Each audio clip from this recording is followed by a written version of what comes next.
ओंकार बिंदु संयुक्तम नित्यम ध्यायन्ति योगिना कामदम मोक्षदम चैव ओंकाराय नमो नमः। मंगलम भगवान वीरो मंगलम गौतमो मुनि मंगलम कुंदकुंधारियो जैनधर्मोस्तु मंगलम। सर्वमंगल मांगल्यम सर्वकल्याणकारकम प्रधानम सर्वधर्माणां जैनम जयतु शासनम। नमः समय साराय स्वानुभूत्या चकास्ते चित स्वभावाय पावाय सर्वभावांतरक्षिते। एगो में ससदोपा ज्ञान दर्शन लक्षणों शेषा में बहिरा बाबा सब्वे संयोग लक्षणा। मारो सुशाश्वत एक दर्शन ज्ञान लक्षण जीव छे बाकी बधा संयोग लक्षण भाव मुझती बाह्य छे। हूँ एक शुद्ध सदारूपी ज्ञान दर्शनमय करे कई अन्य ते मारू जरी परमाणु मात्र नहीं रे। जे जाणतो अरहंत ने गुणद्रव्य ने पर्याय बने ते जीव जाने आत्म ने पशु मोह पामे लय करे। નથી અપ્રમત કે પ્રમત નથી જે એક જ્ઞાયક ભાવ છે એ રીત શુદ્ધ કથા એને જે જ્ઞાત તે તો તે જ છે। જમ નેત્ર તેમજ જ્ઞાન નથી કારક નથી વેદ કરે જાણે જ કર્મો ધૈર્ય જરા બંધ તેમજ મોક્ષને ધ્રુવ અચલ ને અનુપમ ગતિ પામેલ સર્વે સિદ્ધને વંદી કહું શ્રુત કેવડી કથિત આ સમય પ્રાવૃત। ઓમ શ્રી નમઃ સિદ્ધેભ્ય નમઃ સિદ્ધેભ્ય નમઃ સિદ્ધેભ્ય।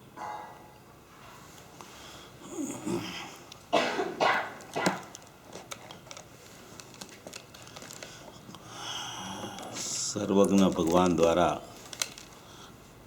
પ્રરૂપિત અને આચાર્ય ભગવાન દ્વારા રચિત જે પરમાગમ શાસ્ત્રો છે એ પરમાગમ શાસ્ત્રના રહસ્ય અને એનો ઉકેલ આપણા પરમ ધર્મપિતા પૂજ્ય ગુરુદેવશ્રીએ અપૂર્વથી અપૂર્વ વાણી દ્વારા એ વાચકના વાચ્યને સમજાવી અને અપૂર્વ રીતે સ્પષ્ટીકરણ અને નિર્દેશન કરેલું છે। જો ખરેખર પૂજ્ય ગુરુદેવશ્રીની વાણી આપણી પાસે ન હોત તો આપણે આ વાત ખરેખર સમજી ન શકત। જેમ કે આચાર્ય ભગવાન છે તો આચાર્ય ભગવાનના શાસ્ત્રો ઉપલબ્ધ છે પણ એની વાણી નથી। આચાર્યો બધા ભાવલિંગી સંત અધિકાંશપણે એકાવતારી જ હોય છે। એ અહીંથી સીધા સ્વર્ગમાં જાય છે, સ્વર્ગમાંથી મનુષ્યપણું ધારણ કરી અને મોક્ષમાં જાય છે। એને એક જ ભવ હોય છે। એવી રીતે આપણી પાસે એવા બે પુરુષ એકાવતારી થઈ ગયા, એક શ્રીમદ રાજચંદ્રજી અને એક પૂજ્ય સોગાનીજી। એ બે એકાવતારી પુરુષ, એ બે એકાવતારી પુરુષમાંથી પણ કોઈની વાણી આપણી પાસે નથી। જેમ આચાર્ય ભગવાનની વાણી નથી, શ્રીમદ રાજચંદ્રજીની વાણી પણ ઉપલબ્ધ નથી, સોગાનીજી સાહેબની પણ વાણી આપણી પાસે ઉપલબ્ધ નથી। એક એકાવતારીપણું શું કહેવાય, ધર્મી જીવ કોને કહેવાય, આચાર્ય ભગવાન કોને કહેવાય, પ્રચુર સ્વસંવેદનમાં ઝૂલતા સાતમે છઠ્ઠે ગુણસ્થાને ઝૂલતા મુનિરાજ કોને કહેવાય અને એ સર્વજ્ઞનો ધર્મ કેવી રીતે પ્રતિપાદિત કરતા હોય અને એનું શ્રવણ કરી અને એની દેશના અંદરમાં ગ્રહણ કરી અને અજ્ઞાનીમાંથી જ્ઞાની બનેલા એકાવતારી પુરુષો શ્રીમદ રાજચંદ્રજી અને સોગાનીજી સાહેબ એ કેવી રીતે સ્વસંવેદન એણે કર્યું અને કેવી રીતે એકાવતારીપણું એનું હોય છે એવી બધી વાતનું સ્પષ્ટીકરણ પૂજ્ય ગુરુદેવશ્રીએ કર્યું। અને એ પૂજ્ય ગુરુદેવશ્રીની વાણી આપણી પાસે ઉપલબ્ધ છે।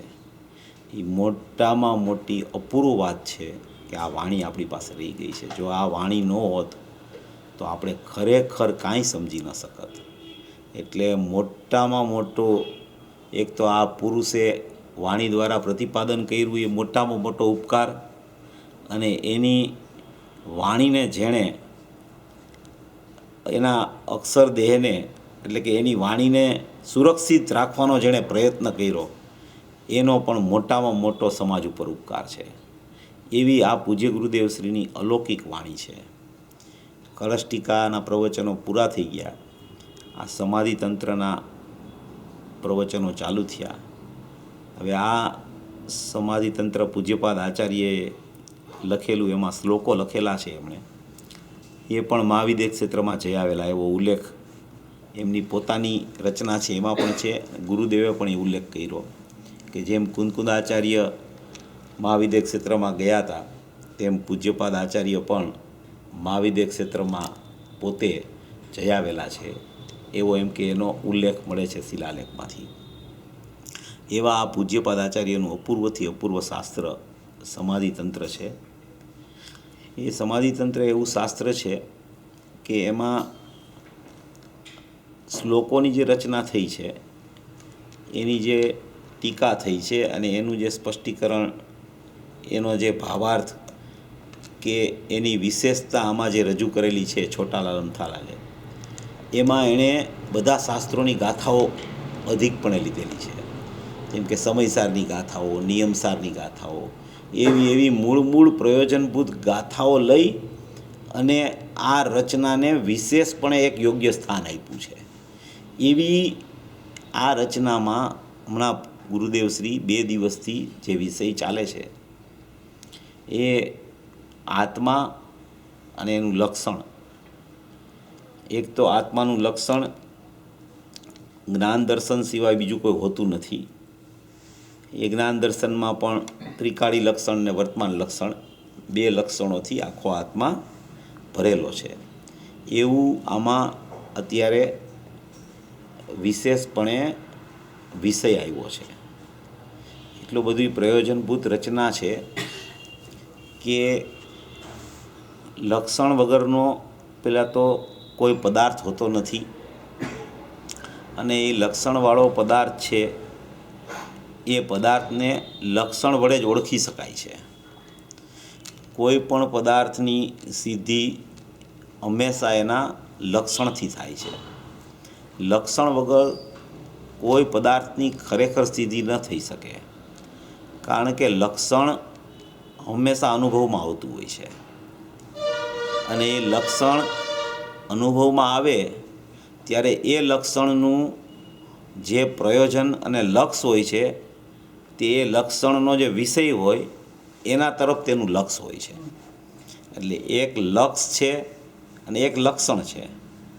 લક્ષણ અનુભવમાં આવે છે.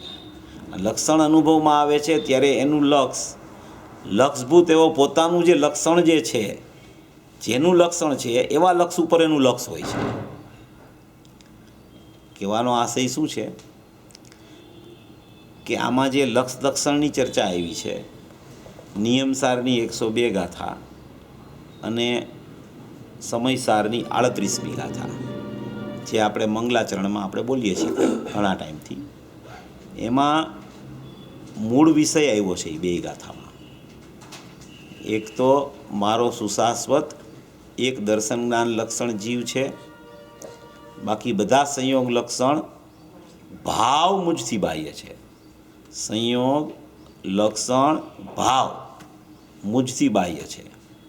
મારો સુશાશ્વત સમ્યક પ્રકારે શાશ્વત, એક એટલે અનેકતા વગરનો દર્શન જ્ઞાન લક્ષણ, અનેકતામાં ગુણ કાઢી નાખ્યા, એક રાખ્યું. દર્શન જ્ઞાન લક્ષણમાં પણ બીજા ગુણોની વિશેષતા કાઢી નાખી, દર્શન જ્ઞાનને લક્ષણ તરીકે રાખ્યું. મારો સુશાશ્વત એક દર્શન જ્ઞાન લક્ષણ જીવ છે, જ્ઞાન દર્શન લક્ષણમય જીવ છે. બાકી બધા એટલે કે બાકી બધું જેટલું છે જ્ઞાન દર્શન લક્ષણ અને જીવ ત્રિકાળી દ્રવ્ય, એના સિવાયનું બાકી બધા સંયોગ લક્ષણ અને ભાવ, બીજા ગુણને પણ ભાવ તરીકે લઈ અને સંયોગમાં નાખીને કાઢી નાખ્યા છે. એમાંથી ગુણની ચર્ચા છે, કોઈ પરિણમનની વાત નથી આમાં. મારો શાશ્વત, એક, દર્શન, જ્ઞાન, લક્ષણ, જીવ છે. મારો સુશાશ્વત, સમ્યક પ્રકારે શાશ્વત, એક, અનેકતા વગરનો એક, અનેકતા વગરનો એકને સિદ્ધ કરવા માટે અનેકતાની નાસ્તિ વગર એકની અસ્થિ સિદ્ધ નથી થઈ શકતી. માટે અનેકતા વગરનો એમ કેવું પડે છે. એક તો એકપણે છે, અનેકતા વગરનો એવો એક નથી. એક તો એક છે, પણ એ એક છે એ કેવો છે એમ જો બતાવવું હોય તો એનું વાચ્ય એમ જ નાસ્તિથી કરવું પડે કે અનેકતા વગરનો એક છે. એટલે મારો સુશાશ્વત, એક, દર્શન, જ્ઞાન, લક્ષણ, જીવ છે. જીવ કેવો છે? એક છે, સમ્યક પ્રકારે શાશ્વત છે, દર્શન, જ્ઞાન, લક્ષણમય જીવ છે. બાકી બધા એ દર્શન, જ્ઞાન, લક્ષણ સિવાયનું જેટલું બધું છે અંદર આત્મામાં, બાકી બધા સંયોગ, બીજા ગુણોને સંયોગમાં નાખ્યા છે. સંયોગ, લક્ષણ, ભાવ. ભાવ એટલે ગુણ. એ સંયોગ લક્ષણવાળા ભાવ છે, સંયોગ લક્ષણવાળા ગુણો છે. બાકી બધા સંયોગ લક્ષણ ભાવ મુજથી બાહ્ય છે. અંદરમાં ને અંદરમાં ગુણો અનંત રહેલા હોવા છતાં જ્ઞાન દર્શન ગુણની જાણવા દેખવાની વિશેષતા હોવાથી, બીજા ગુણોમાં જાણવું દેખવું ન હોવાથી એવા બધા બીજા ગુણોને સંયોગમાં નાખ્યા છે. સંયોગ કીધા, સંયોગ, બાહ્ય સંયોગ નહીં, પરનો સંયોગ નહીં, શરીરનો સંયોગ નહીં, દ્રવ્ય કર્મનો સંયોગ નહીં, એક સમયની બહિર્લક્ષે પરલક્ષે પરિણમતી ભાવ કર્મની શુભાશુભરૂપ પર્યાય એનો સંયોગ નહીં. શુભાશુભ ભાવ સાથે રહેલું ઇન્દ્રિય જ્ઞાન એનો સંયોગ નહીં. ઇન્દ્રિય જ્ઞાનના અભાવપૂર્વક ઉત્પન્ન થતું અતિન્દ્રિય જ્ઞાન એનો સંયોગ નહીં. એનાથી અંદરમાં ગુણો, અનંત ગુણો, અનંત ગુણોમાં જ્ઞાન દર્શન સિવાયના બધા ગુણો એ સંયોગ છે. એકલો જ્ઞાન દર્શન લક્ષણમય જીવ છે. બાકી બધા ગુણો પણ સંયોગમાં ખરેખર જાય છે. ગુણ સંયોગમાં જાય છે. પર્યાયની ચર્ચા નથી અહીંયા. એ ગાથામાં પર્યાયની ચર્ચા લીધી નથી. પર્યાયની ચર્ચા પણ એમાં ગાથામાં ક્યાંય આવે, ગાથાના સ્પષ્ટીકરણમાં, તો એ પર્યાયની ચર્ચાને નિમિત્ત તરીકે બતાવી અને અંદરમાં જ્ઞાન દર્શન સિવાયના ગુણો નૈમિતિકપણે રહેલા છે એમ બતાવીને પર્યાયની ચર્ચા કરવામાં આવી છે.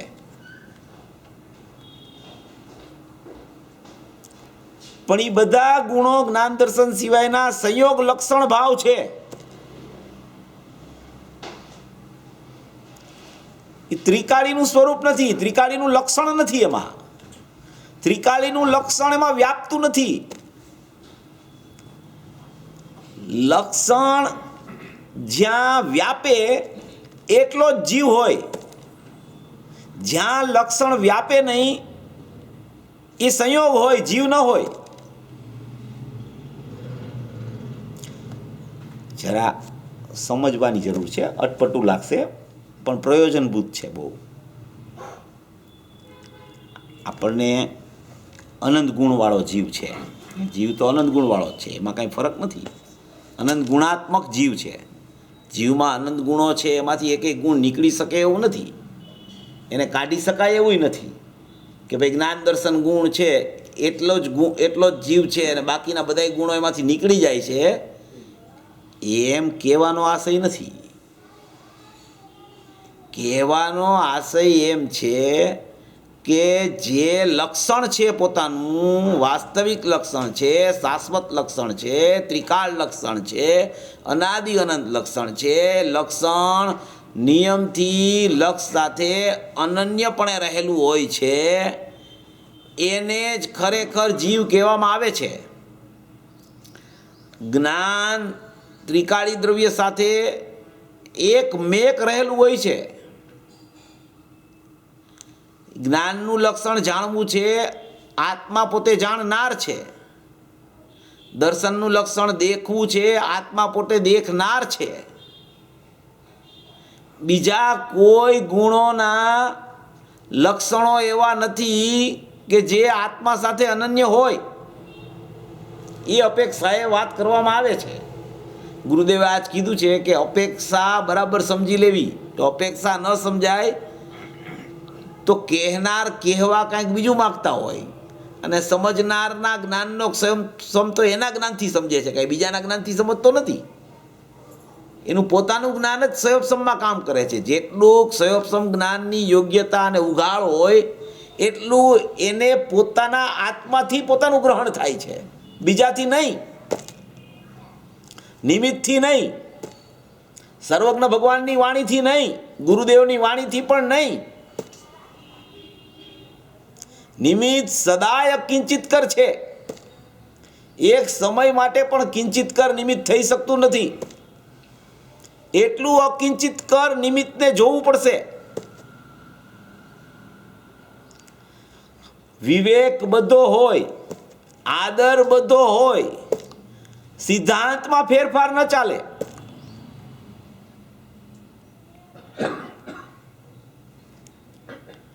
જ્ઞાનીનો ઉપદેશ બોધ ચાલતો હોય તો એ ઉપદેશનું શ્રવણ તો જીવને ચાલ્યા જ કરે. ઉપદેશના શ્રવણના ટાઈમે એ ઉપદેશ ચાલતો હોય ત્યારે એ વારંવાર નિમિત્ત કિંચિત કર એમ ન બોલે, એમ ન વિચાર કરે. છે તો અકિંચિત કરી સમયે પણ એ સમયે જે ભૂમિકા છે, જે સ્થિતિ છે, જે અપેક્ષાએ એને ભાવ આવ્યો છે સાંભળવાનો, એ સમયે જ્ઞાનીની વાણીનું શ્રવણ બરાબર એને ચાલતું હોય છે. અને એ શ્રવણ ચાલતા ચાલતા પણ અંદર ભેદના થઈ શકે છે કે આ શ્રવણ હું કરતો નથી, હું તો જાણનાર છું, મને મારા જ્ઞાનથી સમજાય છે, મારા જ્ઞાનમાં આત્મા રહેલો છે, મારું લક્ષણ ક્યારેય લક્ષને છોડતું નથી. અને બાકીના જેટલા ભાવો છે એ બધા સંયોગી ભાવ છે, મારા ભાવો નથી. એમ આ જે ગાથા છે ને એ એટલી બધી અપૂર્વ ગાથા છે કે એ ગાથામાં ગુરુદેવે એવું સ્પષ્ટીકરણ કર્યું છે એના પ્રવચનમાં કે એના ત્રિકાળ લક્ષણમાં જ ત્રિકાળ દ્રવ્ય રહેલું છે, બસ બીજે ક્યાંય દ્રવ્ય છે જ નહીં. એનું ત્રિકાળ લક્ષણ છે, નિરુપાધિક લક્ષણ છે. નિરુપાધિક લક્ષણ, ત્રિકાળ લક્ષણ, વાસ્તવિક લક્ષણ, એ લક્ષણમાં જ લક્ષભૂત આત્મા ત્રિકાળી રહેલો છે, ગોઠવાયેલો છે, અવસ્થિત છે. એની બહાર કોઈ એના સંયોગ લક્ષણ ભાવ એટલે બીજા ગુણોમાં પણ આત્મા રહેલો નથી.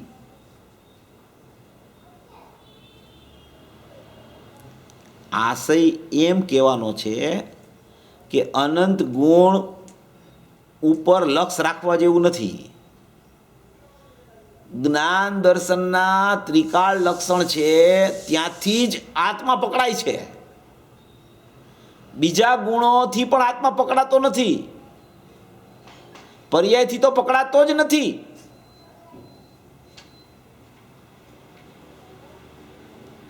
કદી કોઈ જીવને પર્યાયથી આત્મા ન પકડાય.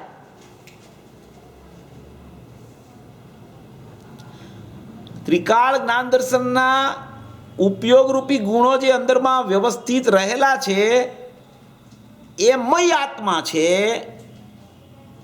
એમ જ્યાં એને ખ્યાલ આવે ત્યારે એમ કહેવાય કે પર્યાયમાં આત્મા પકડાણો. ખ્યાલ એ પર્યાયમાં આવે છે, પકડાય છે એ પર્યાયમાં, પણ એ પર્યાયમાં મંથન એવું ચાલે છે કે આ ત્રિકાળ જ્ઞાન દર્શનના ઉપયોગ છે એ જ મારું વાસ્તવિક લક્ષણ છે, એ જ મારું ધ્યેયભૂત લક્ષણ છે, અને એ ધ્યેયભૂત લક્ષણ છે એમાં જ લક્ષભૂત આત્મા રહેલો છે. એના સિવાયના ગુણોને પણ આમાં બાદ કર્યા છે.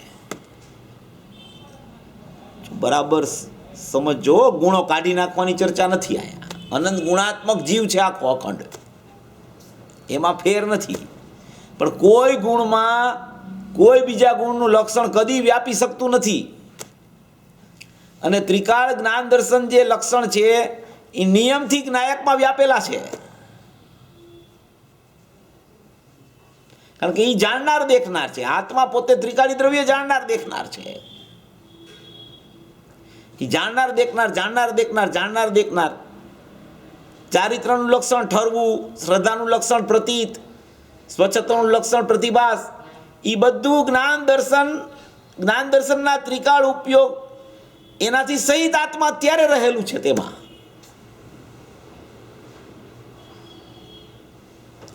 અંદરને ને અંદરના અનંતતાના ભેદો અંદરમાં કેવી રીતે રહેલા છે,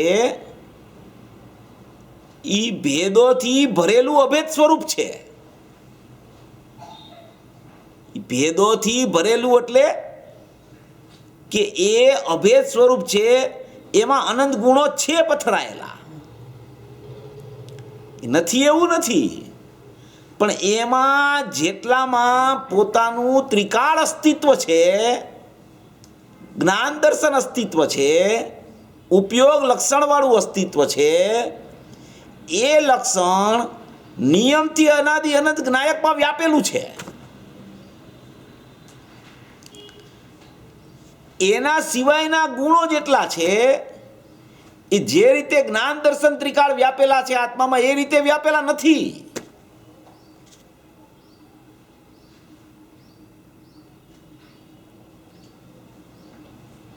અંદરમાં આમ છે, અંદરમાં એવું છે માટે બહારમાં ઉપયોગ પ્રગટ થાય છે.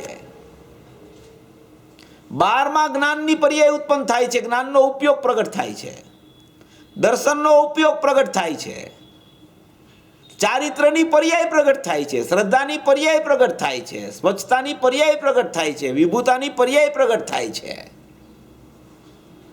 વીર્ય ગુણની પર્યાય પ્રગટ થાય છે. જે સમયે પર્યાયનું ઉત્પાદરૂપ અંશનું પ્રગટપણું છે, એ સમયે પણ અંશી રૂપી જે ત્રિકાળ સ્વભાવ જ્ઞાન દર્શનનો અંદરમાં અવસ્થિત રહેલો છે, ત્યાંથી જે ઉપયોગ બહાર આવ્યો છે જ્ઞાનનો, દર્શનનો, બીજા ગુણોની પર્યાયોનો, એમાં જ્ઞાન દર્શનનો વર્તમાન ઉપયોગ છે. એ વર્તમાન ઉપયોગ પણ ક્યારેય ત્રિકાળને છોડતો નથી. જ્યારે બીજી બધી પર્યાયો છે એ બધી પર્યાયો યા તો બહિર્લક્ષે યા તો સ્વલક્ષે પરિણમે છે, પણ જ્ઞાન દર્શનનો ઉપયોગ એક એવો છે વર્તમાન પણ ત્રિકાળ લક્ષણ એની સાથે જોડાયેલું વર્તમાન લક્ષણ, એ ઉપયોગ લક્ષણ વર્તમાન એ પણ ઉત્પાદ વ્યયવાળો હોવા છતાં, એમાં પણ ઉત્પાદ વ્યય હોવા છતાં એ પણ ઉત્પાદ ખરેખર સ્વાભાવિક લક્ષણ છે. વર્તમાન જ્ઞાનનો ઉપયોગ સ્વાભાવિક લક્ષણ લઈને બેઠો છે, એ કદી છૂટતો નથી જ્ઞાયકથી. માટે અંદરમાં પણ એવું છે, બહારમાં પણ એવું છે. બહારના વર્તમાન પ્રગટ થતા ઉપયોગના એક સમયના સ્વાભાવિક પરિણમનથી અંદરના અનંત ગુણોનું કેવી રીતે સામ્રાજ્ય રહેલું છે તે પકડી શકાય છે.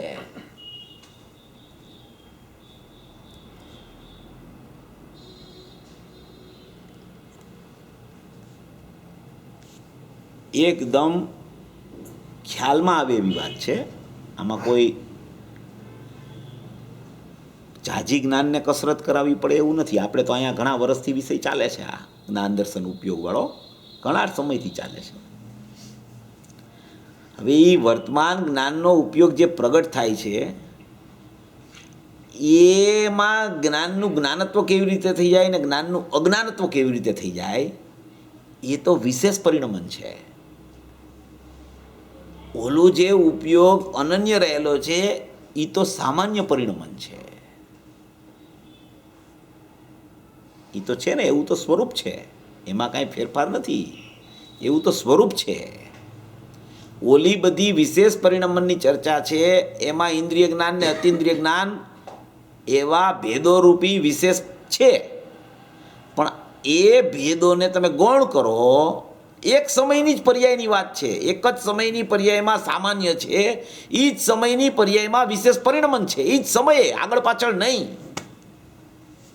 આગળ પાછળ જો હોય ને તો પ્રત્યેક સમયે ઉપયોગનું સ્વસન્મુખ પરિણમન હોય તો દરેક જીવને સમ્યક દર્શન જ હોવું જોઈએ. આગળ પાછળ નહીં, એક સમયમાં છે બધું. અને એ સમયે ઉપયોગ જે સમયે પ્રગટ થાય છે એ સમયે અંદરમાં પણ ત્રિકાળી ઉપયોગ છે કે નહીં? ચારિત્રની પર્યાય પરિણમન રૂપ વર્તમાન પ્રગટ થાય છે એ સમયે અંદર ચારિત્ર ગુણ છે કે નહીં? શ્રદ્ધા ગુણ છે કે નહીં? સ્વચ્છત્વ ગુણ છે કે નહીં? વીર્ય ગુણ છે કે નહીં? વિભુ ગુણ વ્યાપકપણે છે કે નહીં? પ્રભુતા ગુણ પ્રભુતા સંપન્ન છે કે નહીં? છે, બધું છે અંદરમાં. હવે તો જ્યારે એ પ્રગટપણું પામે છે ત્યારે પણ એવું જ છે. પ્રગટપણું પામે છે ત્યારે જેવું છે એવું જ અંદરમાં છે. અંદરમાંથી જ બધું બહાર આવે છે, માટે જેવું બહાર આવે છે એવું અંદરમાં છે. પણ બહાર આવે છે એવું અંદરમાં છે, એનો અર્થ એમ નથી કે બહારમાં મિથ્યાત્વ હોય તો અંદરમાં મિથ્યાત્વ છે, બારમાં રાગ હોય તો અંદરમાં રાગ છે, બારમાં અજ્ઞાન હોય તો અંદરમાં અજ્ઞાન છે, એમ નથી. એ તો સ્વતંત્ર સટકારક છે, પ્રત્યેક સમયની પર્યાયમાં પરિણમતા, એને અંદર આરે કાંઈ સંબંધ નથી. પણ પ્રગટ થવાનો જે સમય છે એ સમયે તો અંદરથી જેવું છે એવું જ બહાર નીકળે છે, એમાં ફેર છે જ નહીં. એ સમયે અભિપ્રાય અનુસાર પરિણમન થાય છે, એના અભિપ્રાય અનુસાર પરિણમન થાય છે. પરિણમનનો સમય અને અંદરથી ભાવ આવવાનો સમય એક છે.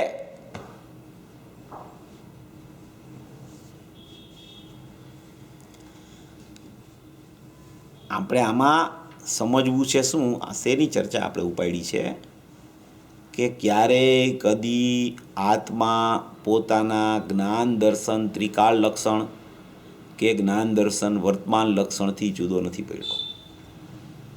આત્મા કદી ક્યારેય પણ પોતાના સ્વભાવ મુજબ જ વર્તતો હોય છે, પોતાના લક્ષણ અનુસાર જ એ લક્ષણ લક્ષ રૂપે જ ખરેખર પરિણમતું હોય છે. આ નિયમ અને સિદ્ધાંત છે, અબાધિત સિદ્ધાંત છે, ત્રણેય કાળ નિયમ છે, એમાં કાંઈ ફરક છે જ નહીં. બાકીનું જેટલું બધું પરિણમન વિશેષ રૂપે ચાલે છે ને એમાં બધામાં ઉદય અનુદય અભાવની સાપેક્ષતાઓ રહેલી છે. અને જેટલું જ્ઞાન દર્શનમય ઉપયોગનું પરિણમન છે એ નિરપેક્ષ છે, એ સ્વાભાવિક છે, એ અનન્ય રહેલું છે, એ પોતાથી પોતામાં રહેલું છે. એમાં ફરક થઈ શકતો નથી ક્યારેય, કારણ કે એમાં કોઈ ઉદયની અપેક્ષા લાગુ નથી પડતી, એમાં કોઈ અભાવની કે અનુદયની અપેક્ષા લાગુ નથી પડતી કર્મના ક્યાંય. માટે એ એક વિભાગ છે અને આ એક વિભાગ છે. એમ બે વિભાગ અંદરમાં પ્રથમથી જ રહેલા છે. જ્ઞાની અજ્ઞાનીની કાંઈ વાત નથી, એમાં વિભાગ જ છે.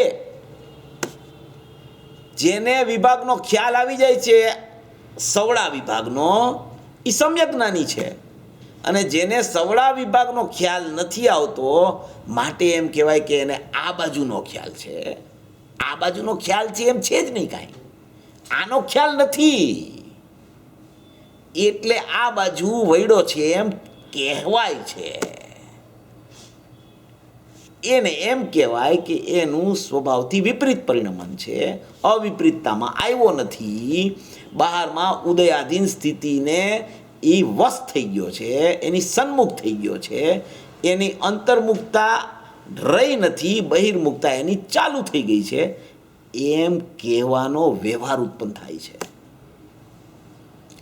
જે જીવ એક લક્ષણને પકડી લે છે ને, લક્ષણને પણ એના હાથ વેતમાં લક્ષ છે, એના હાથ વેતમાં લક્ષ છે, તો પ્રશ્ન એમ થાય છે કે ભાઈ લક્ષણ જ હાથમાં નથી આવતું, લક્ષણ જ પકડાતું નથી.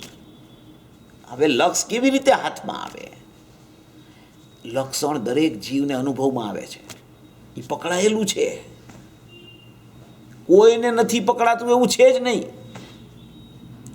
દરેક જીવને જ્ઞાન પકડાયેલું છે, દરેક જીવને જાણવાનો વ્યાપાર ચાલુ છે, દરેક જીવ જાણનાર છે. વર્તમાન અપેક્ષાએ પણ ત્રિકાળ અપેક્ષાએ તો જાણનાર છે, એના ગુણના ત્રિકાળ ઉપયોગ અપેક્ષાએ પણ જાણનાર છે, પણ વર્તમાન ઉપયોગ પ્રગટ થતાની અપેક્ષાએ પણ એ જાણનારપણું કદી એને છૂટતું નથી. દરેક વસ્તુ જે ખ્યાલમાં આવે છે, કાંઈ પણ ખ્યાલમાં આવે, કાંઈ પણ ખ્યાલમાં આવે, એનો નિર્ણય થાય, એની સમજ થાય, તો એ બધું ખરેખર જ્ઞાનના ઉપયોગમાં જ થાય છે. સ્વપરને બાદ કરો, એનો ભેદ નહીં પાડો. ખ્યાલમાં જ્ઞાનમાં જે જણાય છે, જ્ઞાનમાં જે જણાઈ રહ્યું છે, જ્ઞાનમાં એની વાત છે. જ્ઞાન જાણવા નથી જાતું, જ્ઞાનમાં જણાય છે એની ચર્ચા છે. જ્ઞાન જાણવા જાય બહારમાં તો બહિર્લક્ષ છે, જ્ઞાનમાં જણાય છે તો અંતરલક્ષ છે. જ્ઞાન લક્ષ કરીને બહિર્મુખ થાય તો એ અજ્ઞાન થઈ જાય છે.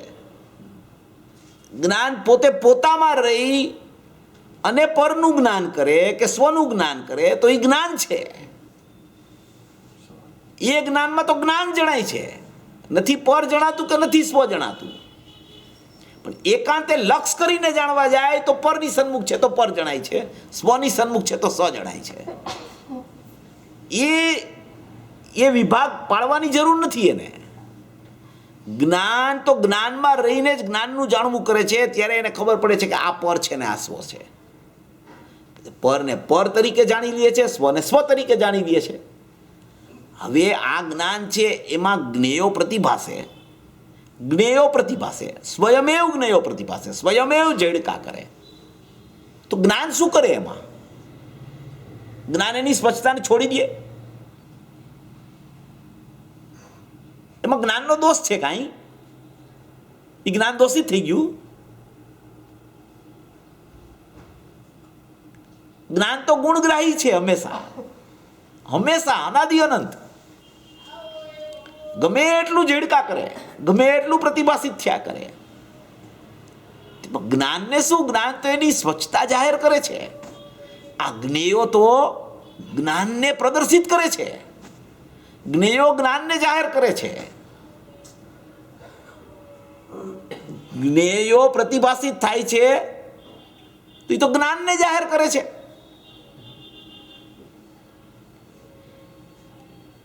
જ્ઞેયો પ્રતિભાષિત થયા ને, આ સ્વજ્ઞેય પ્રતિભાષિત થાય કે આ પરજ્ઞેય પ્રતિભાષિત થાય.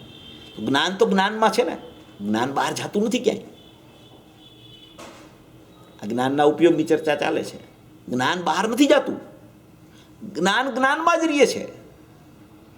હવે કોઈ એમ કહે કે જ્ઞાન પરનું લક્ષ કરીને પરને જાણવા જાય છે તો એ મિથ્યા જ્ઞાન છે. જ્ઞાન કદી ક્યારેય પરનું લક્ષ કરી શકતું જ નથી. એ શું થાય છે? એની માન્યતાનો દોષ છે, એનું અજ્ઞાન છે, એનો અભિપ્રાય ખોટો છે, એને ભ્રમણા થઈ ગઈ છે કે જ્ઞાન બહાર જાય છે. જ્ઞાન તો વીંટળાયેલું છે ઉપયોગવાન સાથે, એ વીંટળાયેલો છે ઉપયોગ. એ નીકળી જ શકતો નથી બહાર ત્યાંથી. હવે એ જાય કેવી રીતે બહાર? એ લક્ષ કેવી રીતે કરે પરનું? સ્વનું લક્ષ તો છોડતો જ નથી, તો પરનું લક્ષ કરે કેવી રીતે?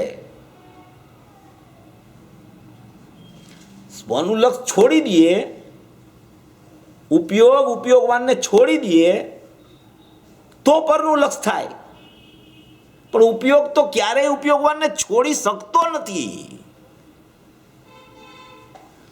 તો એમ કેમ કહેવાય છે કે પરનું લક્ષ છે એ અજ્ઞાન છે?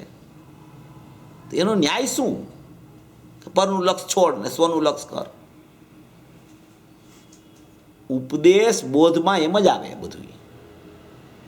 ઉપદેશ બોધ જુદો, સિદ્ધાંત બોધ જુદો. સિદ્ધાંત બોધ અફર હોય, ત્રણેય કાળ અફર.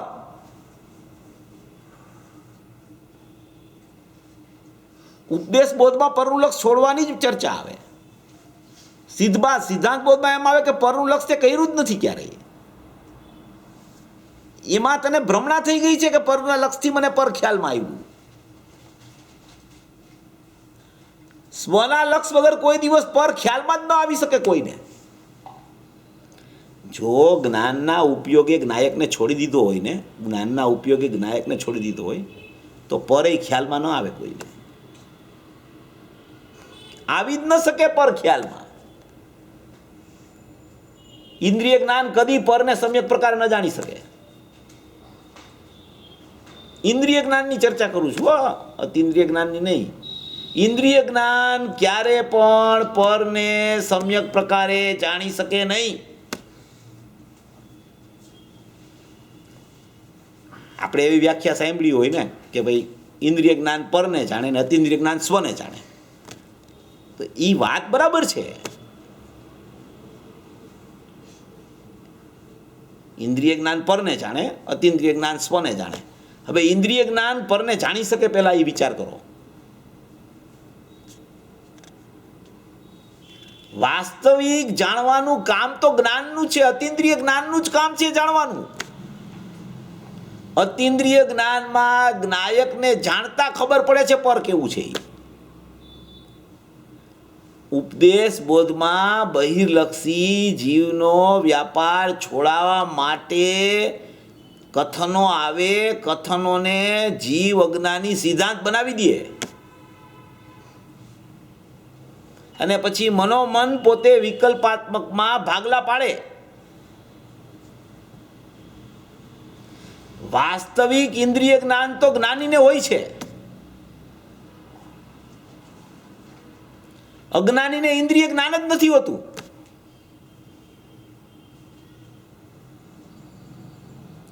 સ્વથી જ્યારે નિર્વિકલ્પ દશાથી ચ્યુત થઈ અને જ્યારે વિકલ્પાત્મક અવસ્થામાં જ્ઞાની આવે ત્યારે ઇન્દ્રિય જ્ઞાનનો જન્મ થાય છે. એ સમયે પણ એક જ્ઞાન તો અંદરમાં અભેદપણે રહી ગયું છે. એ અભેદપણે અંશ રહી ગયો છે અને બીજો અંશ બહાર આવ્યો છે, માટે એનું ઇન્દ્રિય જ્ઞાન નામ પડે છે.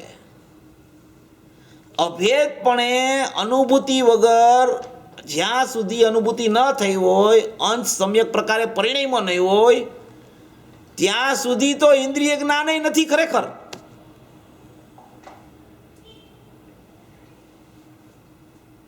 વિચાર કરવાની વાત છે, વિચાર કરવો બધાએ. જેને જેને ઇન્દ્રિય જ્ઞાન ને અતિન્દ્રિય જ્ઞાનનો વિષય અંદરમાં ખ્યાલ આવ્યો હોય એને આ ચિંતનનો વિષય છે. પેલામાં પેલું તો વિષય શું છે કે આવે છે શું અંદરથી જ્ઞાન આવે છે. જ્ઞાન સિવાય તો અંદરથી કાંઈ આવતું નથી ને. અજ્ઞાન તો આવતું નથી, ઇન્દ્રિય જ્ઞાન પણ નથી આવતું, અંદરથી તો જ્ઞાન આવ્યું. તો એ જ્ઞાન અંદરથી આવ્યું તો એ ભેદ જ્ઞાન તો ખરેખર જુઓ તો જ્ઞાનમાં રહેલું છે. બીજા કોયારે તો ભેદ જ્ઞાન ખરેખર કાંઈ કરવાનું જ નથી. એની પાસે એક જ્ઞાયક છે અને એક જ્ઞાન છે. એની પાસે રાગ છે જ નહીં. રાગને લેવો જ નહીં ક્યાંય, કારણ કે છે જ નહીં રાગ ક્યાંય. અંદરથી જ્ઞાન આવે છે એકલું જ્ઞાન જ આવે છે. જ્ઞાન સિવાય કાંઈ આવતું નથી. જ્ઞાન પ્રગટ થયું છે, પ્રગટ થતું જ્ઞાન છે, અને અંદરમાં પર્યાયની અપેક્ષાએ જુઓ તો અપ્રગટ જ્ઞાયક છે, અને જ્ઞાયકની અપેક્ષાએ જુઓ તો જ્ઞાયક પ્રગટ છે. આ બે જ વસ્તુની સ્થિતિ છે. એક જ્ઞાયક છે, એક એની પાસે જ્ઞાન છે. એના સિવાય એની પાસે કોઈ વસ્તુ આત્મ અપેક્ષાએ કાંઈ નથી. બાકીનું બધું છે એ પૂતગલ છે. જેટલું છે ને એ બધું પૂતગલ છે. પૂતગલ સિવાય કાંઈ નથી. હવે અહીંયા ને અહીંયા જ એને એનું કામ ચાલુ કરવાનું છે કે જ્ઞાન છે એ જ્ઞાનમાં અજ્ઞાનત્વ કેમ થઈ જાય છે પ્રત્યેક સમય. બસ આ વિષય એટલો જ છે એનો. રાગ, પરસન મુક્તા, પરથી છૂટવું એ કાંઈ છે નહીં. પહેલાં એ કાંઈ છે જ નહીં. એની પાસે એક જ્ઞાયક ભાવ છે ને એક એની પાસે પ્રગટ જ્ઞાન છે. બસ બે જ છે એની પાસે, બીજું કાંઈ છે નહીં ત્રીજું. હવે એ પ્રગટ થતું જ્ઞાન છે, એ પ્રગટ થતા જ્ઞાન તો જ્ઞાયક સાથે અનન્ય જ છે. પ્રગટ થતું જ્ઞાન છે ઉપયોગરૂપ, એ ત્રિકાળ ઉપયોગ અનન્ય છે, એના ગુણો અનન્ય છે. જ્ઞાન દર્શન, ત્રિકાળ જ્ઞાન દર્શનના ઉપયોગ અનન્ય છે, માટે વર્તમાન ઉપયોગ પણ અનન્ય છે. કારણ કે વર્તમાન ઉપયોગની સરવાણી ફૂટી છે અંદરથી. એ કાંઈ બહારથી નથી આવતી, અંદરથી આવે છે. કે પર્યાયમાંથી પર્યાય નથી આવતી, દ્રવ્યમાંથી જ આવે છે. તો એ દ્રવ્યમાંથી પર્યાય આવતી હોય એ દ્રવ્ય સાથે અનન્ય જ હોય છે પ્રત્યેક સમયે. પહેલામાં પહેલી વાત આ છે. હવે એ અનન્ય તો છે, અનન્યપણું તો એનું અંદરમાં રહેલું જ છે. અનન્યપણું એ છૂટ્યું નથી. અનન્યપણું ક્યારેય. હવે તો એ જ્ઞાનનું જ્ઞાનત્વ કેવી રીતે થઈ જાય છે અને જ્ઞાનનું અજ્ઞાનત્વ કેવી રીતે થઈ જાય છે? બરાબર છે? જો આમાં પર કાંઈ છે જ નહીં. હો, પર છે નહીં. પરના લક્ષની ચર્ચા નથી, દ્રવ્ય કર્મની ચર્ચા નથી, પુનપાપની ચર્ચા નથી ક્યાંય. એકલું જ્ઞાન અને એકલો જ્ઞાયક બે જ વાત છે.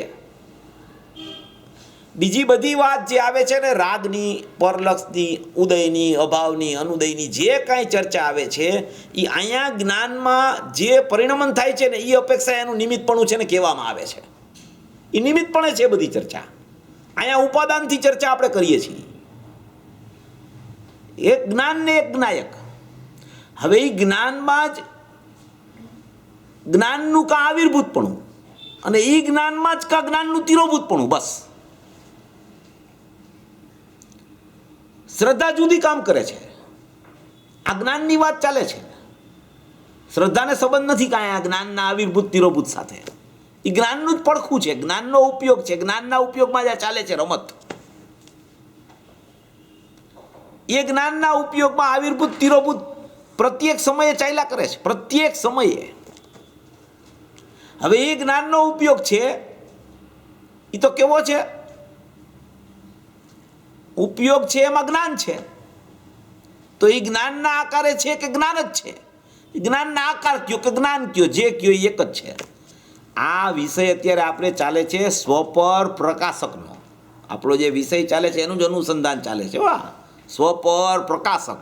સ્વપર પ્રકાશક સ્વભાવ નહીં પણ સ્વપર પ્રકાશકનું વાસ્તવિક પરિણમન કેવું હોય, પરિણમન કેવી રીતે થાય એની ચર્ચા ચાલે છે. હવે એ જ્ઞાન જે આવ્યું છે એ જ્ઞાન ઉપયોગરૂપ જ્ઞાન છે. એ જ્ઞાનના આકારે જ રહેલું છે કારણ કે અંદરથી જ્ઞાન આવે છે. અંદરથી જ્ઞેયાકાર નથી આવતા. અંદરથી તો જ્ઞાનના જ આકાર એટલે જ્ઞાન જ આવે છે. હવે એ જ્ઞાન ઉત્પન્ન થયું, એનો ઉત્પાદ થયો, એ પ્રગટ થયું જ્ઞાન, એ વર્તમાન થઈ ગયું. વર્તમાન જે સમયે જ્ઞાન થયું પ્રગટ, એ સમયે એ ઉપયોગ, એ જ્ઞાનના આકારે જ્ઞાનમય હતું. જ્ઞાનમય જ રહીએ છે, જ્ઞાનમય જ રહેવાનું છે. છતાં એ જ્ઞાનમાં એ જ સમયે જ્ઞેયાકાર જ્ઞાનની રચના થાય છે. કેવી? જ્ઞેયાકાર જ્ઞાનની રચના. જો આને જ્ઞેય સાથે સંબંધ નથી, હો, પર સાથે સંબંધ નથી, રાગ સાથે સંબંધ નથી, એને યાદ જ નહીં કરતા. અત્યારે જ્યાં જ્ઞેયાકાર શબ્દ આવે ને ત્યાં જ્ઞેય ઉપર નજર જાય છે.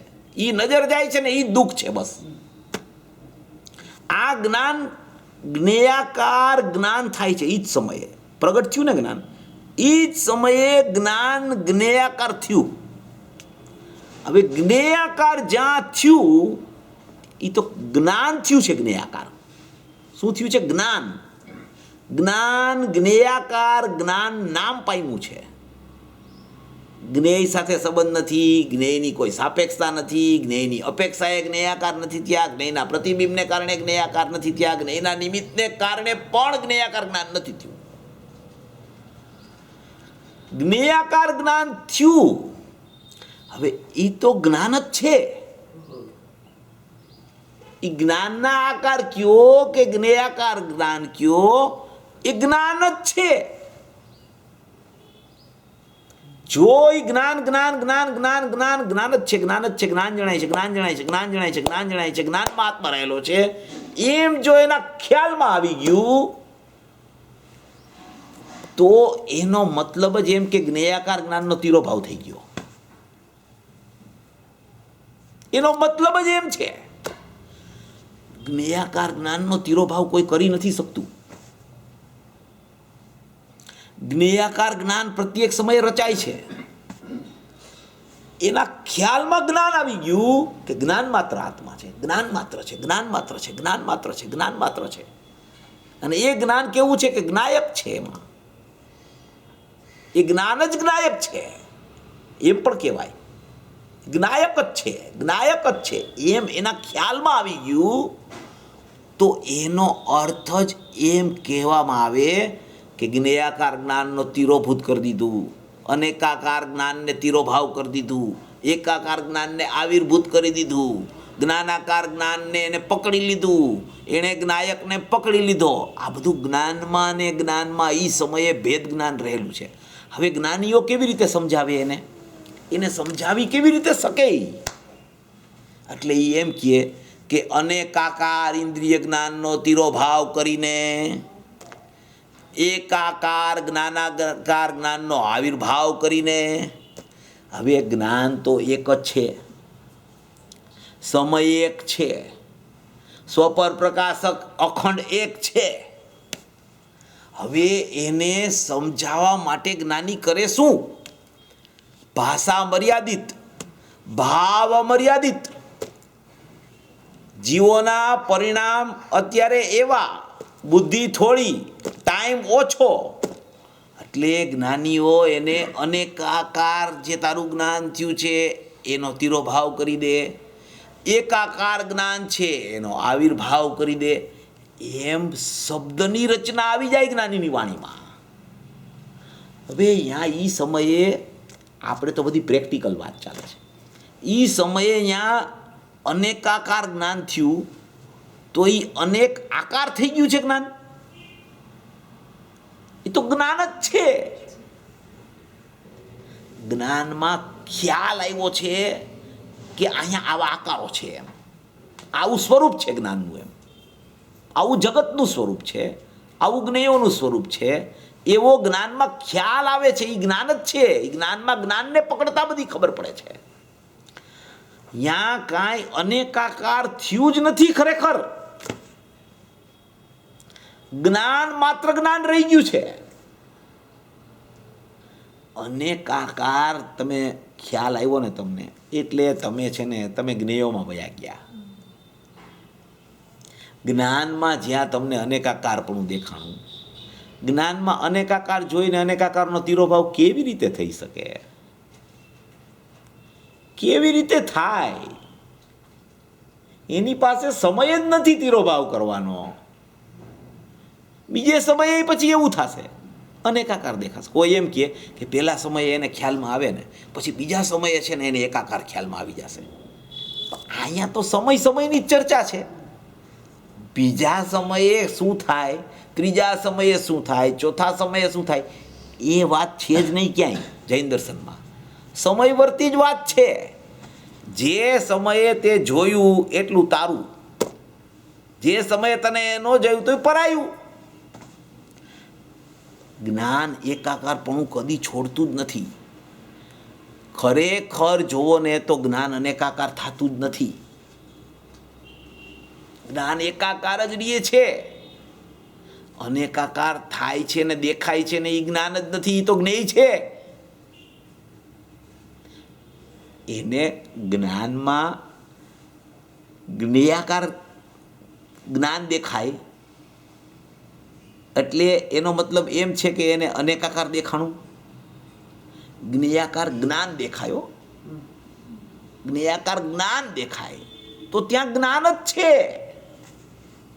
જ્ઞેયાકાર કે જ્ઞાનાકાર કે જ્ઞાન જે કાંઈ કયો એ છે જ્ઞાન. ત્યાં નથી કોઈ દિવસ ત્યાં અનેકપણું આવતું જ્ઞાનમાં, નથી ક્યારેય અનેકપણું આવી જતું એટલે એનો તિરોભાવ કરવો પડતો. એકપણું ક્યારેય છૂટતું નથી એટલે આવિર્ભૂત પણ કરવાનું નથી. આવિર્ભૂત ને તિરોભૂત સમજણનો પ્રકાર છે. એને ખ્યાલમાં આવવું જોઈએ કે આ તો જ્ઞાન જ છે, આ તો જ્ઞાન માત્ર છે, આ તો જ્ઞાન માત્ર છે, આ તો જ્ઞાન માત્ર છે. આ અનેકાકાર થયું જ નથી તો હું કેવી રીતે એને નિષેધી શકું?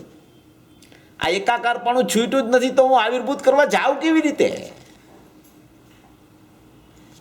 એ થયું કાંઈ નથી, એને ભ્રમણા થઈ છે, બાકી કાંઈ થયું નથી. એવો ને એવો જ્ઞાયક છે, એના ગુણો એવા ને એવા રહી ગયા છે. જ્ઞાન દર્શનમય, એનો વર્તમાન ઉપયોગ જ્ઞાન દર્શનમય. આત્મા એટલો છે. ધ્યેયપણે જુઓ તો ત્રિકાળ જ્ઞાન દર્શન ઉપયોગમય છે, જ્ઞેયપણે જુઓ તો વર્તમાન જ્ઞાન દર્શન ઉપયોગમય છે. અને ધ્યેયની જ્ઞેયની સંધિ ખ્યાલમાં આવે છે તો એનું નામ જ એને નવું અભેદ ધ્યેયપૂર્વક જ્ઞેય થાય છે. એનું નામ અનુભૂતિ છે, એનું નામ આનંદ છે. એનું નામ એમ કહેવાય કે આ જીવે રહિતના શ્રદ્ધાનપૂર્વક સહિતનું સમ્યક જ્ઞાન પ્રગટ થયું, એનો અનુભવ કર્યો. આ બધું કહેવાના પ્રકાર છે. અંદર તો થતું કાંઈ નથી. અંદર જ્ઞાન સિવાય ઉપયોગમાં પણ કાંઈ નથી. ત્રિકાળી દ્રવ્યોમાં તો નથી, નથી ને નથી. એના ગુણોમાં તો નથી, એના ઉપયોગ ત્રિકાળમાં નથી, પણ વર્તમાન ઉપયોગમાં પણ જ્ઞાન રહી ગયું છે. અનેકાકાર જે કહેવામાં આવે છે એ બધી જ્ઞેયોની સાપેક્ષતાથી ચર્ચા છે. જ્ઞેયોની જ સાપેક્ષતા. જ્ઞાનમાં કોઈ દિવસ સાપેક્ષતા જ નથી હોતી. જ્ઞાન અનાદિ અનંત નિરપેક્ષ છે. નિરપેક્ષ છે એટલે સ્વાભાવિક છે. એને કોઈ અપેક્ષા લાગુ પડતી જ નથી. તો કોઈ એમ કહે કે ભાઈ તમે એમ કહો છો કે જ્ઞાન જ્ઞેયાકાર થતું જ નથી, જ્ઞાનમાં અનેકાકાર થયા જ નથી, જ્ઞાનમાં અનેકાકારપણું આવ્યું જ ન હોય તો અજ્ઞાની જ્ઞાનનું અજ્ઞાનત્વ થઈ કેવી રીતે જાય છે?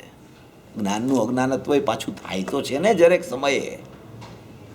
અત્યારે કાંઈ બધા સમ્યક દ્રષ્ટિ થોડા છે, બધા અજ્ઞાની મિથ્યા દ્રષ્ટિ છે. એને સમ્યક દર્શન થવા માટે અને સમ્યક જ્ઞાન થવા માટે તો આ પુરુષનો જન્મ થયો છે. હવે તમે એમ જ કહો કે જ્ઞાનાકાર જ છે ને અનેકપણું થયું જ નથી ને જ્ઞેયાકાર થતા જ નથી ને, ભાઈ એમ છે નહીં. અનેકાકારપણું જ્ઞેયાકારપણું જે કાંઈ છે એ બધું ખરેખર જ્ઞેય સાપેક્ષતાથી એના જ્ઞાનના પ્રકારનું વર્ણન કરવામાં આવે છે. ત્યાં અંદરમાં જ્ઞાનમાં એવું કાંઈ થતું નથી. જ્ઞાનમાં જ્ઞાન રૂપે જ જ્ઞાન રહે છે. પણ જ્ઞાનોમાં જ્ઞેયોની ઝલકન જોઈને, જ્ઞેયનું પ્રતિભાસનપણું જોઈને, જ્ઞેયો આવા છે એવું જ્ઞાનમાં જાણવું થતું હોવાને કારણે એને એમ થઈ જાય છે કે મારું જ્ઞાન છે ને એ જ્ઞેયરૂપ થઈ ગયું છે. એટલે મારું જ્ઞાન અનેકાકાર થઈ ગયું છે, મારું જ્ઞાન જ્ઞેય સન્મુખ થઈ ગયું છે, મારું જ્ઞાન જ્ઞેયને લક્ષ્ય થયું છે, મારું જ્ઞાનમાં અજ્ઞાનત્વ થઈ ગયું છે. હવે જ્ઞાન નામનો પદાર્થ અજ્ઞાનત્વ થઈ કેવી રીતે શકે? એટલે કહેવાનો આશય એમ છે કે જ્યાં સુધી સ્વભાવની સમજણ અને લક્ષ ન થાય ત્યાં સુધી બહિર્મુખતા રહે છે. બહારનું લક્ષ કરતાં બહિર્મુખતા આવે છે એ ઉપદેશની ભાષા છે. પોતાના સ્વભાવને ચૂકીને બહિર્મુખતા થઈ એ સિદ્ધાંતની ભાષા છે. હવે આપણને કઈ ભાષા અનુકૂળ છે એ આપણે વિચારી લેવું કે આપણે સિદ્ધાંત બોધને ગ્રહણ કરવો છે કે ઉપદેશ બોધને લેવો છે. જો બે વાત આવે શાસ્ત્રમાં આવે, જ્ઞાનીઓની વાણીમાં શાસ્ત્રમાં આવે. આપણે ઘણી વાર કહીએ છીએ ને કે ભાઈ માટી ચોપડીને નાવું એના કરતાં માટી ચોપડવી જ નહીં. હે રાગ થયા એક આશ્રવથી ભેદજ્ઞાન આવે શાસ્ત્રમાં. એક કેવું આવે કે ભાઈ આશ્રવ તારી પર્યાયમાં થઈ ગયો અને એ આશ્રવથી જુદો આત્મા છે એવું પણ ભેદજ્ઞાન 72 ગાથામાં આવે. અને એક એવું ભેદજ્ઞાન આવે 92-93 ગાથામાં કે જ્ઞાને કોઈ દિવસ જ્ઞાયકનું અભિન્નપણું છોડ્યું જ નથી. એવો જેને ખ્યાલ આવી જાય એને આશ્રવની ઉત્પત્તિ જ ન થાય. આ બે પ્રકારની વાત આવે. હવે બે પ્રકારની વાતમાંથી આપણે વિચાર કરી લેવો કે આપણે ક્યાં ઊભા છીએ, આપણું પ્રયોજન ક્યાં સિદ્ધ થાય છે, અને આપણે આશ્રવ થયા પછી આશ્રવથી જુદું પડવું છે કે આશ્રવની ઉત્પત્તિ ન થાય એમાં રહેવું છે, એ આપણે વિચાર કરવો. શાસ્ત્રમાં તો બધું વર્ણન આવે. જે જીવ અનેક પ્રકારના જીવો છે, જે જીવ જ્યાં ફસાયેલો હોય એ ત્યાંથી એને ઉપાડીને આચાર્ય ભગવાન તો એના સ્વરૂપમાં લઈ આવવા માટેનો ઉપદેશ આપ્યા કરે. બધા જ પ્રકારના જીવો એના માટે બધી પ્રકારનો ઉપદેશ હોય. કોઈ પ્રકારનો ઉપદેશ શાસ્ત્રમાં ન હોય એવું ન હોય. હવે આપણું પ્રયોજન ત્વરિતમાં ત્વરિત સિદ્ધ કેમ થઈ જાય એ વિચાર તો આપણે કરવાનો છે. આપણને મૂળ સ્વભાવની વાત ગમી ગઈ હોય, ખૂબ સારી લાગતી હોય, ખૂબ પ્રયોજનની સિદ્ધિ કરવા માટે એ પ્રયોજનભૂત લાગતી હોય તો આપણે છે ને વિચાર સ્વભાવથી જ કરવો હંમેશા કે જ્ઞાનનોય સ્વભાવ આવો છે, જ્ઞાયકનોય સ્વભાવ આવો છે, ગુણોનોય સ્વભાવ આવો છે. વિભાવને દૂર કરવાના રસ્તે ચડવું જ નહીં, કારણ કે વિભાવ તો સમયવર્તી છે અને તો આવા સ્વભાવને ન સ્વીકારે તો વિભાવની ઉત્પત્તિ છે. અને એ વિભાવની ઉત્પત્તિ થઈ ગઈ પછી વિભાવને એ સમયે દૂર કોઈ કરી શકતું જ નથી, કોઈ કરી શકતું નથી. માટે સમયવર્તી વિચાર કરવો, બીજા સમયનો વિચાર ન કરવો કે આ સમયે આવું વેદનાન કરશું તો બીજા સમયે તો એ ઉપયોગમાં આવશે ને. હવે આમાં એમ કહે છે પ્રવચન સારમાં કે એક પર્યાયને બીજી પર્યાય સાથે કાંઈ સંબંધ જ નથી. બોલો, હે પૂર્વ પર્યાયને વર્તમાન પર્યાય હારે સંબંધ નથી, વર્તમાન પર્યાયને ખરેખર ત્રિકાળી દ્રવ્ય સાથે સંબંધ નથી. એટલી સટકારકની ભિન્નતા બતાવી ત્યાં. હવે તો સમયવર્તી પર્યાય છે અને ત્રિકાળી દ્રવ્ય છે, તો હવે સમયવર્તી જે પર્યાયનું પરિણમન છે એને કોઈ ફેરવી કેવી રીતે શકે? અને એ પર્યાયનું બીજા સમયે પરિણમન એના જેવું થાય એ કેવી રીતે નક્કી કરી શકાય? માટે કોઈ પર્યાય ઉપર ભરોસો જ કરવા જેવો નથી, સ્વભાવ ઉપર જ ભરોસો રાખવા જેવો છે. કેમ કે આ પર્યાયમાં હવે ભેદજ્ઞાનનો મારો પ્રકાર આવી ગયો એટલે બીજા સમયે તો અભેદજ્ઞાનની પરિણતિ થવી જ જોઈએ. ન આવે તો શું થાય? એના ઉપર અધિકાર નથી પર્યાય ઉપર કોઈ જીવનો. ગમે તેટલું ભેદજ્ઞાન કરી લઈએ, ગમે તેટલો પુરુષાર્થ કરી લઈએ તો પણ પર્યાય તો આવવાની હોય જ આવે છે. માટે પર્યાયના સહારે રહેવા જેવું નથી. ઉપયોગના સહારે રહીએ તો ઉપયોગ અનન્ય છે તો પકડાઈ જશે. પર્યાય તો ક્ષણિક રાગ, દ્વેષ, મોહ, પછી ઈ છૂટીને વિતરાગતા. અહીંયા તો એવું કાંઈ છે જ નહીં ઉપયોગમાં. ઉપયોગ છૂટતો જ નથી જ્ઞાયકથી. એટલું જ જોવાનું છે. એવો સ્વભાવ છે. એવી વાત આમાં આ 102 ગાથા અને 38મી ગાથાની ચર્ચા આમાં ખૂબ સારી રીતે આવી છે. એટલે આ સ્વપર પ્રકાશક જે સ્વભાવ જે છે ને આપણે ચાલે છે ને સ્વભાવ, એનું પરિણમન આવી રીતે થાય છે. એ પરિણમન કેવી રીતે થાય કે એ સ્વપર પ્રકાશકમાં પણ જ્ઞાન જોવે, સ્વ અને પરની ભિન્નતા ન કરે, પણ એને જ્ઞાન જ જોવે. સ્વપર પ્રકાશક કોનો સ્વભાવ છે? તો કે જ્ઞાનનો. તો કે હું તો જ્ઞાન માત્ર છું, તો સ્વપર પ્રકાશકનો વિકલ્પ જ નહીં થાય એને. હું તો જ્ઞાન માત્ર છું, હું તો જ્ઞાનમાં મને જ્ઞાન જણાય છે, મને જ્ઞાન જણાય છે, મને જ્ઞાન જણાય છે. એ જ્ઞાનમાં આત્મા રહેલો છે. બસ એટલી જ તો વાત છે, એટલું જ તો પડખું છે જ્ઞાન ને જ્ઞાયકનું. એની બહાર તો કાંઈ છે જ નહીં. કોઈ પણ જીવનું, નિગોદનો જીવ છે અક્ષરમાં અનંતમાં ભાગનું જ્ઞાન છે એની પાસે, પણ એ જ્ઞાન છે એની પાસે, એ જ્ઞાનનો અંશ રહી ગયો છે ને ત્યાંથી આગળ વધે છે, એના સહારે આગળ જાય છે. ત્યાં ક્યાં ઉપદેશ છે એની પાસે? એને કાંઈ ખબર છે? પણ એ જ્ઞાનનો અંશ છે ને એ રહી ગયો છે, એ પકડાય છે ત્યાંથી, બધું ત્યાંથી જ પરિણતિ ખીલે છે ફાટકરથી. એ બહાર આવ્યો, ગુરુદેવ ન કીધું ઓલા 110 ગાથાનું પ્રવચન છે ને પેલું, એમ કે એ નિગોદનો જીવે એક ત્યાંથી નીકળી અને એક ભાવ કરીને મોક્ષમાં વયો જાય. બોલો, એક ભાવ કરીને મોક્ષમાં વયો જાય. એ અભવ્ય જેવો તો છે નહીં, ભલે નિગોદ માર્યો, પણ એનામાં યોગ્યતા પડી છે મોક્ષ થવાની.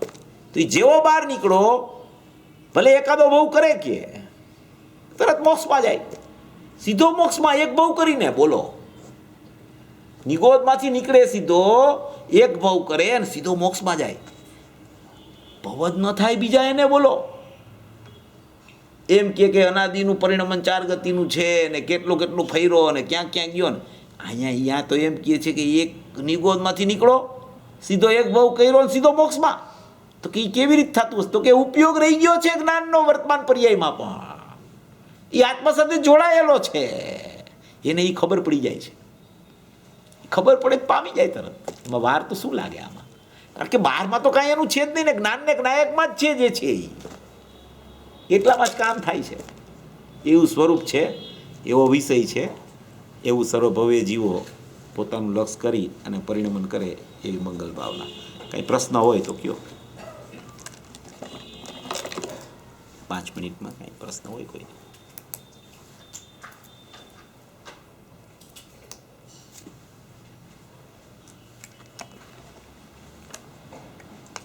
પર્યાયનો પ બોલતા તો અનેક સમય વયા જાય છે, તો વર્તમાન પર્યાયની વાત કરતી કઈ પર્યાય?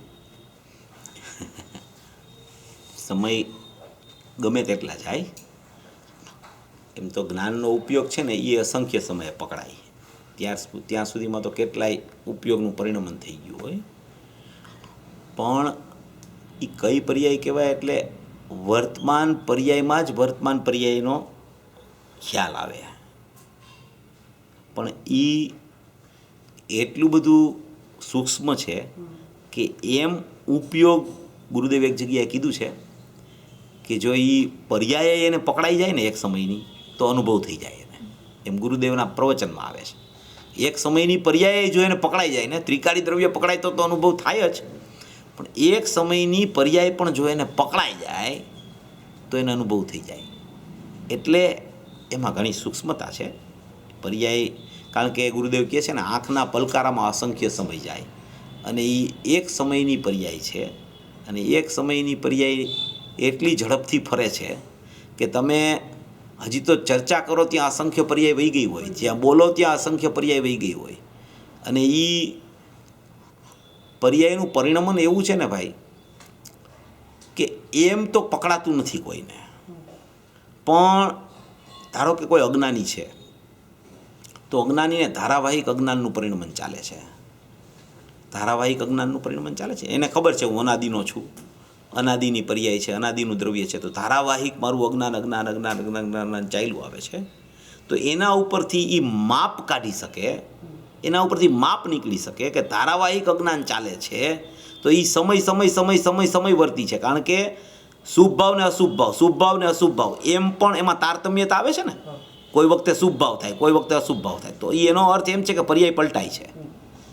એ સમય પકડી શકે છે કે આ શુભ ભાવ ગયો, હવે અશુભ કેમ આવી ગયો, હવે એના પછી પાછો શુભ કેમ આવ્યો. હવે મંદિરમાં જાય તો શુભ ભાવ જ થાય, સ્વાધ્યાયમાં થાય તો શુભ ભાવ થાય, છતાંય અશુભ ભાવ આવી જાય. તો એને પોતાને ખબર પડે કે જો આ અશુભ ભાવનું પરિણમન કેમ થઈ ગયું આ સમયે, તો એને એટલું પકડાણું, તો એટલું એનું જ્ઞાન કામ કરે છે. એના જ્ઞાનના ઉપયોગે કંઈક પ્રવૃત્તિ કરી અને ખબર પડવા માંડી કે હા આ પલટતી વાત છે ને, આ પલટતું છે, આ પલટતું છે, આ પલટતું છે. અને એ સમયે પલટવાના સમયે પણ જ્ઞાન ત્રિકાળ છે, ધ્રુવી તો સ્થિર છે, અને ઉપયોગમાં એ પકડાણું માટે ઉપયોગ એ સ્થિરતાથી જ ખરેખર રહેલો છે. ઓલું પલટવું થાય છે, અનેક પલટાય છે એ શું છે? શુભાશુભ પરિણમન પલટાય છે. અને જ્ઞાન એ સમય એકરૂપ રહે છે અને એ જ્ઞાનમાં પકડાય છે કે આ પલટવું થયું. માટે એના જ્ઞાનથી પકડી શકે છે કે આવી રીતે પર્યાયની આવી રીતે ક્ષણિકતા છે, પર્યાયની અનિત્યતા છે, એમ પકડી શકે છે. કારણ કે એક સમય અત્યારે અહીંયા આપણે બેઠા હોય, પછી બહાર જાય, પછી બીજા વિચારમાં જાય, પછી બીજા વિચારમાં જાય, બીજું કાર્ય ચાલે, તો આપણને ખબર પડે છે ને કે આ પર્યાયનું પરિણમન છે ને એ શુભ અશુભ ચાલ્યા કરે છે. એના ઉપરથી એને એ પકડી શકે, અપેક્ષિત પકડી શકે, સમ્યક પકડાય તો અનુભવ એમ. અનંત ગુણાત્મક જે કીધું દ્રવ્ય જે છે અનંત ગુણાત્મક એક છે, તો એનો જે જ્ઞાન દર્શન લક્ષણ કીધું તો એ તો અભેદનું એકનું લક્ષણ કહેવાય. તો પછી આ અનંત ગુણનો સંયોગ કીધું તો એ તો જુદાપણું બતાવે છે. એ બરાબર. એટલે એમાં શું છે કે એને સંયોગ કહેવાનું કારણ એટલું જ છે કે એમાં જાણવું દેખવું નથી. હા, એ બરાબર. ઉપયોગમાં જાણવું દેખવું છે, ઓમાં જાણવું દેખવું નથી. ધારો કે બીજો ગુણ છે એનું લક્ષણ સ્થિરતા છે ચારિત્રનું, તો એ સ્થિરતા લક્ષણ છે એ લક્ષણ જ્ઞાનમાં નથી ને, ચારિત્રનું લક્ષણ છે. તો એ લક્ષણ જ્ઞાનમાં નથી, એનો અર્થ જ એમ છે કે એ જુદું પડી ગયું. લક્ષણથી જુદાઈ ખ્યાલમાં આવે. આજે જ આવ્યું હતું સમાધિ તંત્રમાં કે લક્ષણથી જુદાઈની ખબર પડે. લક્ષણ જે છે એ લક્ષણથી જ ખબર પડે કે આ જુદા છે. જો ગુણો પણ એકમેક હોય તો અનંત ગુણ કહી જ ન શકાય. ગુણો એકમેક હોય તો અનંત ગુણ એમ કહી ન શકાય, તો એક જ ગુણ થઈ જાય, અનંત ગુણ ન રહીએ. તો એવી જ રીતે એક ગુણમાં આનંદ ગુણનું રૂપ, એમાં પણ આ પ્રશ્ન આવ્યો છે કે ભાઈ એક ગુણમાં આનંદ ગુણ રૂપનું રૂપ છે તો એક ગુણ છે એ થઈ ગયું દ્રવ્ય. તો કે એક ગુણમાં આનંદ ગુણનું રૂપ છે, એ અનંત ગુણ રૂપે નથી થઈ ગયો એક ગુણ, એનું રૂપ કહેવામાં આવે છે. એટલે એને ખબર પડે છે કે અનંત ગુણ છે, જ્ઞાનમાં અનંત ગુણનું રૂપ છે એમ તમે કહો. તો એનો અર્થ શું કે જ્ઞાનમાં ખબર પડે છે કે અનંત ગુણો છે મારા સંયોગમાં, જ્ઞાનમાં અનંત ગુણ નથી આવ્યા. જ્ઞાનમાં અનંત ગુણ નથી આવ્યા, જ્ઞાનની સાથે અનંત ગુણ છે. માટે એને ખબર પડે છે જ્ઞાનમાં કે અનંત ગુણ મારી સાથે છે. તો અનંત ગુણ મારી સાથે છે એનો અર્થ જ એમ છે કે એ સંયોગ છે.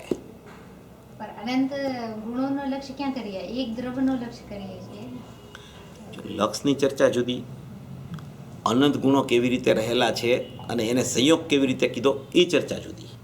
તમારો પ્રશ્ન પહેલાં સંયોગનો હતો. સંયોગના પ્રશ્નમાં આવી રીતે સંયોગની સિદ્ધિ થાય. લક્ષની સિદ્ધિની વાત એવી છે કે લક્ષ તો જ્ઞાનનો ઉપયોગ જ ત્રિકાળી દ્રવ્યનું કરે છે, ત્યારે અનંત ગુણો છે ને એ તરફ વળી જાય છે. એના સિવાય કોઈ ગુણ છે ને લક્ષ નથી કરતો જ્ઞાયકનું. જ્ઞાનનો ઉપયોગ જ લક્ષ કર્યા કરે છે. અનુભવ લક્ષ પ્રતીત એવું શ્રીમદજીમાં આવ્યું છે. લક્ષ એટલે જ્ઞાન, અનુભવ એટલે ચારિત્ર અને પ્રતીત એટલે શ્રદ્ધા. તો અનુભવ લક્ષ પ્રતીત, તો એ લક્ષ કોણ કરે છે? જ્ઞાન લક્ષ કરે છે. જ્ઞાન લક્ષ કરે છે ત્યારે પ્રતીત અહમ કરે છે, અને પ્રતીત અહમ કરે છે ત્યારે ચારિત્રની સ્થિરતા થાય છે. એનું નામ અનુભવ લક્ષ પ્રતીત. લક્ષની વાત જ જ્ઞાનની છે. એટલે જ્ઞાન લક્ષ કરે જ્ઞાયકનું, ત્યારે પ્રતીત આવે અને ત્યારે ચારિત્રની સ્થિરતા થાય. એનું નામ અનુભવ લક્ષ પ્રતીત. અને ઓલી વાત છે એ તો બે ગુણને જુદા કેવી રીતે પાડવા એની ચર્ચા છે. એ બેમાં ફરક છે. લક્ષની વાત જુદી, ગુણોને સંયોગ કેવી રીતે કીધા એ વાત જુદી, ફરક છે. એમાં તમને હજી પ્રશ્ન હોય તો પૂછી લેજો તમે ખુશીથી.